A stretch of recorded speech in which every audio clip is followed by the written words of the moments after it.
don't know what I would say the floods mean to me. What I would say the best outcome is no one's dead.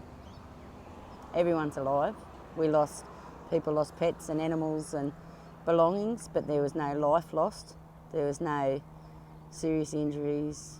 There was no devastating outcomes that people couldn't survive.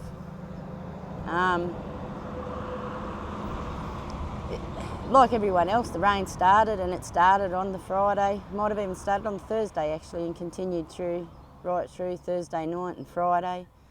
We were all inside, we were oblivious to what was going on. Come out and literally, holy shit, have a look at this, across the railway line. And there was water for everywhere you could see. Hadn't even been out the front, didn't have a clue what was going on. Once that sunk in, next thing, mad crazy neighbour from up the road comes screaming out that they need a boat and that there's people stuck. So a boat was put in the water, a couple of blokes, Captain Pugwash and first mate Jock Rod, awesome fellas. Geez, they did a good job. But yeah, 2 blokes went in for 1 woman, and in the end 16 people, half a dozen dogs, and a pretty good check of the place over the railway line to make sure everything was all right. Out of everything that's come out of it, those 2 blokes did Stanwell probably the biggest favour that day. It was at a stage, the water was rough, it was moving fairly quick, people were scared, they were frightened. People were going to try and get to places they wouldn't have been able to get. So I think out of the floods, that's probably one of the best things that came out of it, is what those 2 blokes did. And didn't bat an eyelid. Off they toddled, did it, job's done. Problem solved, you know. That and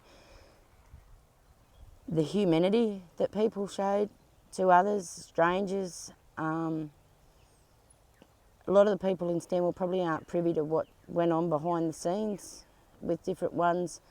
3-year-old kids, 4-year-old kids given little bits and pieces for someone that had lost everything. One child offered their room with stuff. No one knew. You had 30-odd people that had nowhere to sleep, nowhere to eat, nowhere to be. It literally was just a case of doing what needed to be done, getting a feed together, getting some blankets, getting some dry clothes, getting people out of the weather, somewhere to sleep, something to eat, getting looked after. That's what it was, you know, and small communities do that. That's what they do. New, old members, doesn't matter. If that's what needs to be done, what gets done, you know. People cooked meals, people did washing, people, you know, dropped off a carton of beer so that someone could have a beer at the end of the day. You know, like, it mightn't sound much to others, but it's monumental in times like that. And when you've got nothing, you know, to be able to have a feed and have a roof over your head and something to eat and drink and put a dry set of clothes on, you know, well, that's pretty much everything, isn't it?